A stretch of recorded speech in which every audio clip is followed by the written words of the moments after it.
In the humid, conflict-scarred landscapes of the Philippines, where dense jungles and urban sprawls alike have borne witness to decades of insurgency, the GKN Simba armored personnel carrier has been a stalwart, if uncelebrated, workhorse of the Philippine Army.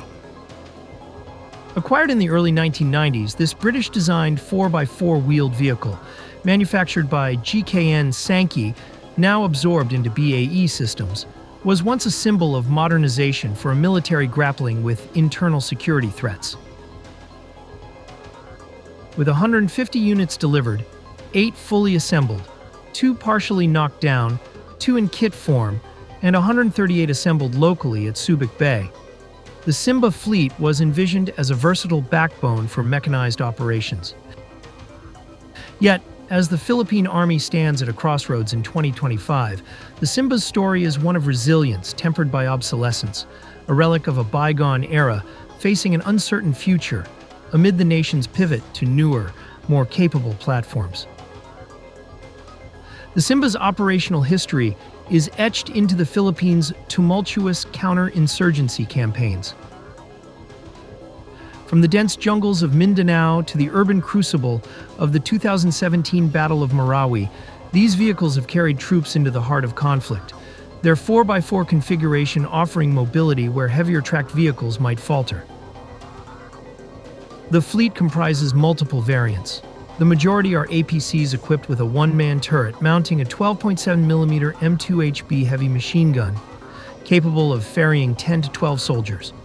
A smaller contingent, armed with the Thales FVT-925 turret and a 25mm Oerlikon KBA autocannon, serves as infantry fighting vehicles, and roughly 17 units fulfill specialized roles as ambulances, command posts, and reconnaissance platforms.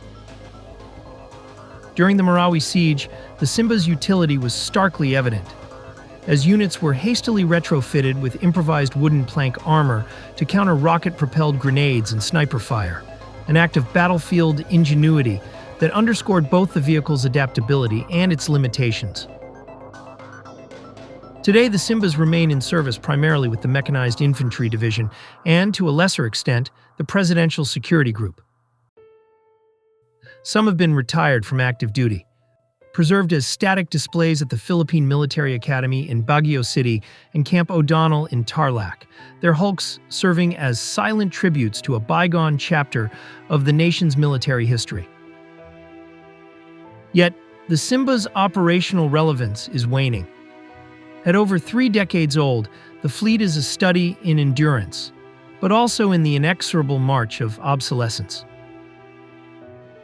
Reports from 2020 suggest that the vehicles underwent upgrades, though specifics remain elusive, likely encompassing improvements to electronics, communications, or minor armor enhancements. The inclusion of air conditioning, a nod to the Philippines' tropical climate, has long been a distinguishing feature, ensuring crew comfort in sweltering conditions. However, the Simba's armor, designed to withstand 7.62mm ball ammunition and shrapnel, is increasingly inadequate against modern threats like improvised explosive devices and advanced anti-tank weapons. The vehicle's 4x4 configuration, while agile, lacks the payload capacity and survivability of newer 6x6 platforms. Moreover, the Simba's production ceased in the 1990s, and with the Philippines as its sole operator, spare parts are scarce, maintenance is a logistical quagmire, and further upgrades are economically unfeasible. These constraints have not gone unnoticed by military planners, who have increasingly turned their gaze toward modernization as a strategic imperative. The Philippine Army's shift away from the Simba reflects a broader recalibration of its mechanized doctrine. In 2018, the Department of National Defense approved funding for 28 VBTP-MR Guarani 6x6 APCs from Brazil's Iveco, a move heralded under the Wheeled Armored Personnel Carrier Acquisition Project. Deliveries, which began in 2021, signal a decisive pivot toward platforms that offer greater troop capacity, enhanced armor, and modern electronics. The Guarani, with its 6x6 configuration, addresses the Simba's shortcomings, providing space for advanced systems and improved protection against contemporary threats. This acquisition is not merely a procurement decision, but a statement of intent. The Philippine Army is prioritizing scalability and survivability over the patchwork maintenance of an aging fleet. Plans to upgrade the Simba and its 4x4 counterpart, the Cadillac Gauge V150 Commando, were considered but ultimately shelved, as the cost-benefit calculus favored investment in next-generation vehicles. The Guarani's arrival marks the beginning of the end for the Simba, whose role in active operations is likely to diminish as newer assets are integrated. Looking to the future, the Simba's fate is one of gradual obsolescence, though not without a measure of reverence. Military enthusiasts and historians have advocated for preserving retired units in museums, recognizing their historical significance in campaigns like Marawi, where they stood as bulwarks against urban warfare's chaos. The Philippine Army has expressed interest in acquiring modern 4x4 vehicles with mine-resistant, ambush-protected capabilities, such as the Autocar Cobra II or the Joint Light Tactical Vehicle, to complement the 6x6 fleet. These platforms, designed to counter IEDs and ambushes, would address the Simba's vulnerabilities while maintaining the mobility that made it effective in the Philippines' diverse terrain. However, no firm procurement commitments have been announced, and fiscal constraints, coupled with competing priorities like naval and air force modernization, may delay such acquisitions.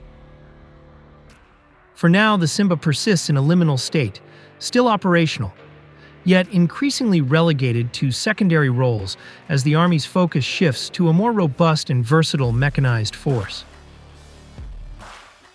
The Simba's twilight is emblematic of the Philippines' broader defense challenges. A nation archipelago, perpetually strapped for resources, must balance immediate security needs against long-term strategic goals. The Simba, with its air-conditioned cabins and battle-tested frame, was a pragmatic solution for its time, tailored to a military confronting internal threats rather than external invasions. Yet, as the geopolitical landscape shifts, with tensions in the South China Sea and the specter of hybrid warfare looming, the Philippine Army requires platforms that can integrate with modern command and control systems, withstand advanced threats, and project force across diverse operational theaters. The Simba, for all its service, cannot meet these demands. Its legacy, however, is not one of failure, but of adaptation, a testament to a military that has long made do with limited means. As the Guarani and future acquisitions take center stage, the Simba's role will likely transition from battlefield asset to historical artifact, its silhouette a reminder of a nation forging its security amid the crucible of necessity.